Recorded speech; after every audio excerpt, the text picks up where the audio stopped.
నమస్తే, నిహారిక ఆన్లైన్ ఛానల్కి స్వాగతం.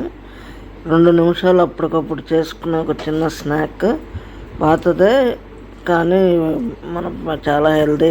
ఇది ఏంటంటే ఒక 2 వంతులు బియ్యం పిండి, 1 వంతు గోధుమ పిండి వేసి దాంట్లో పచ్చిమిరపకాయ, ఉప్పు, కొద్దిగా జీలకర్ర, ఇంకా ఇంగువ కొద్దిగా, ఇంకా మిరియాల పొడి కొద్దిగా వేసేసి తర్వాత ఉల్లిపాయ తరుగు చక్కగా వేసి, కొద్దిగా ఎక్కువైనా పర్వాలేదు, టేస్ట్గా ఉంటుంది. ఇలా కలుపుకొని కొద్దిగా మజ్జిగ కూడా పోసుకోవచ్చు, కొద్దిగా ఏగిపోయినా పర్వాలేదు. తర్వాత కొద్దిగా నీళ్లు పోసేసి చక్కగా కలుపుకొని ఇలా ఈ వీడియోల విధంగా చేసుకొని, తర్వాత వచ్చేసి ఇలా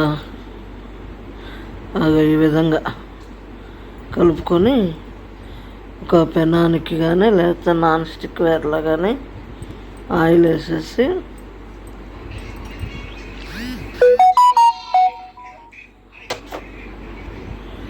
దానికి అలా అతికించుకుంటే, చూడండి ఈ విధంగా అతికించుకొని, వెనకటి రోజుల్లో తెప్పాలి చెక్కలు అనేవాళ్ళు, ఇప్పుడు ఇలా అయినా చేసుకోవచ్చు.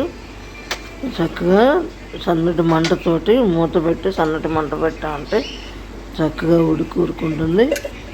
అది అతుక్కొని కూడా అతుక్కోదు, ఈ విధంగా వస్తుంది. చాలా చాలా టేస్టీగా ఉంటుంది, హెల్దీ కూడా. బయట పిజ్జాలు, బర్గర్లు తినే ఈ ఆరోగ్యం పాడు చేసుకోవడం అంటే 2 నిమిషాల్లో చేసుకునేది. ఇది ఒకటి ఇచ్చామంటే, ఒకటి పెట్టామంటే చాలా ఆరోగ్యము. ఏ వయసు వాళ్ళైనా తినచ్చు, చిన్నపిల్లలైనా తినచ్చు, పెద్దవాళ్ళైనా తినచ్చు. దీంట్లో నంచుకోవడానికి ఏదన్నా ఉప్పు కానీ, పచ్చడి కానీ, అదే విధంగా సాంబార్ కొద్దిగా కానీ వేసుకొని తినచ్చు. ఇదైతే చాలా టేస్టీగా ఉంది, మీరు కూడా ట్రై చేయగలరు. నమస్తే. వీడియో నచ్చితే లైక్ చేయండి. ఉంటాను.